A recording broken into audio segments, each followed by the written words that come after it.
हे किती वर्षापासून राहतात ते भंतेजी? जवळजवळ 22-25 वर्ष झाले.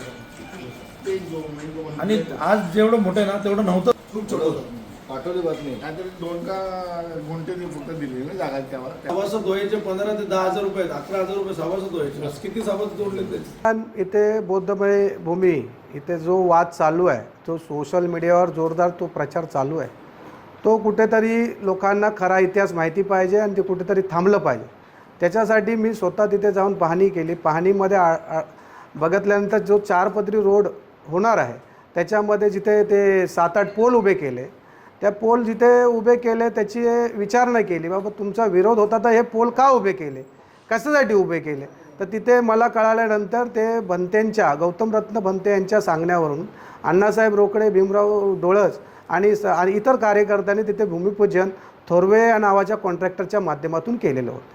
तिथे त्यांना पोल वगैरे बांधून रस्त्याचं काम चालू असताना बाजूच्या जागेमध्ये गौतम बुद्धांच्या काय मूर्त्या होत्या, झाडं होती, असे बऱ्याच काय गोष्टी तिथे अडथळा आणण्यासाठी होते.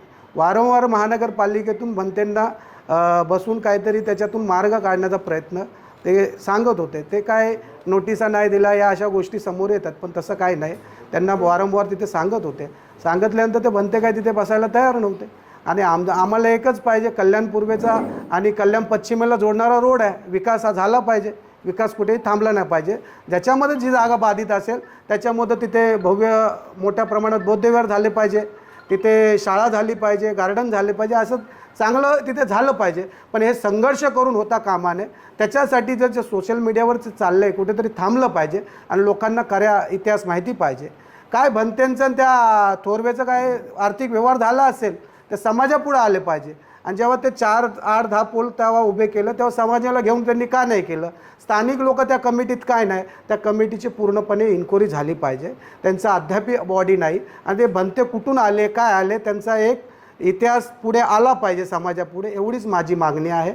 आणि या पत्रकारांच्या माध्यमातून हे प्रचारण प्रसार करून जे बाहेर चाललेले आहेत त्या गोष्टी थांबल्या पाहिजे, हीच सगळ्यांना नम्र विनंती.